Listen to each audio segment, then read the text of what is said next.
Hi, welcome to Chapter 4, Part 1 of Class 6th History NCERT textbook. This chapter basically talks about the ancient books and burials which we discovered and what information do they provide us about the past.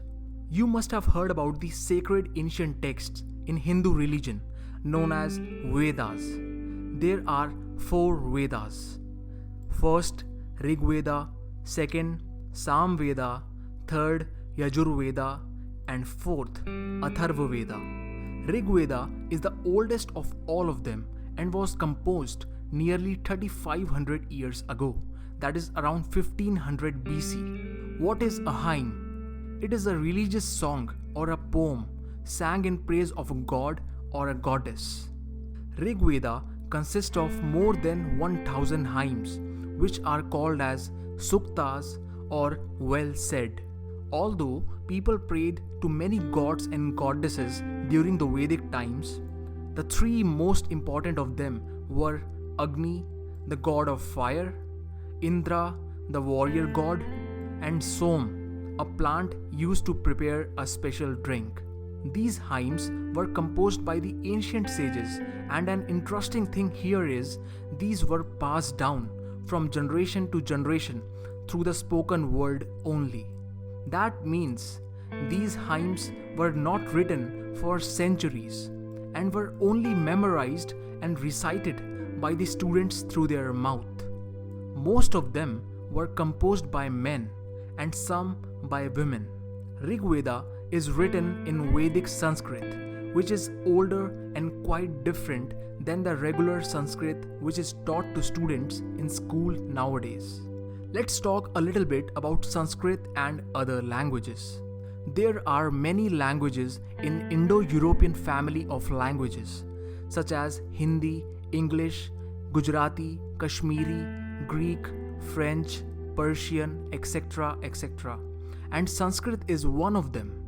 These are called a part of family because originally they had words in common, and it can be clearly seen from this example. The word matra in Sanskrit, ma in Hindi, and mother in English all mean the same. There were other families of languages too in the Indian subcontinent. For example, Tibeto-Burman family, Austro-Asiatic family, Dravidian family, etc. Now here we are given an example of a hymn from Rig Veda that is in the form of a dialogue between sage Vishwamitra and 2 rivers, that is Byas and Satluj, that were worshipped as goddesses. In this hymn, sage Vishwamitra is comparing the 2 rivers with horses, calves and cows because they were highly valued animals in those times. The sage here is praying to the rivers to leave way for his chariots and carts to pass through. Also, it has been found that these hymns were composed in region where these rivers flowed, that is in the northwest of Indian subcontinent. That means Rig Veda was composed in the northwest of Indian subcontinent. Now we will talk about cattle, horses and chariots in the Vedic times.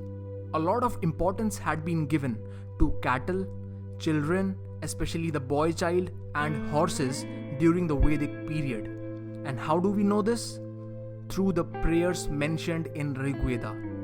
We get to know that battles were fought for various purposes that are as follows. First, to capture the cattle. Second, to capture the land which was used for grazing and growing crops. Third, to capture water resources such as rivers, lakes, ponds, etc. Fourth, to capture the people. Some of the looted wealth from the battle was kept by the leaders for themselves, whereas some was given to the priests as they held a very important position in the society at that time. And the rest of the wealth was distributed amongst the people. Some of the looted wealth was kept aside to perform the yajnas too, in which sacrifices were made for god and goddesses with milk, ghee animals, etc. There was no regular army in those times, so most of the men used to take part in the battles. All the important decisions were always taken in regular meetings by discussing the topic. They also chose their leaders who was courageous, skillful, and who could lead them to success in difficult times. Now coming on to the words to describe the people. There are many ways it can be done. For example, on the basis of the work they do, the language they speak, the cultural practices they follow, etc. etc. In Rig Veda, there are two kinds of group of people described on the basis of work. The first are priests, also called as Brahmins, who performed rituals and held an important position of status in the society at that time. And the second are Rajas. These were the chosen leaders who were entitled to protect the people of their community from the dangers.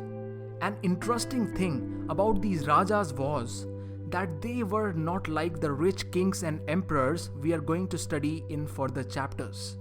They did not possess big palaces and big armies. They did not even collect taxes. They were just like an ordinary person with exceptional qualities of bravery and leadership who could protect his tribe or group of people from the worldly dangers.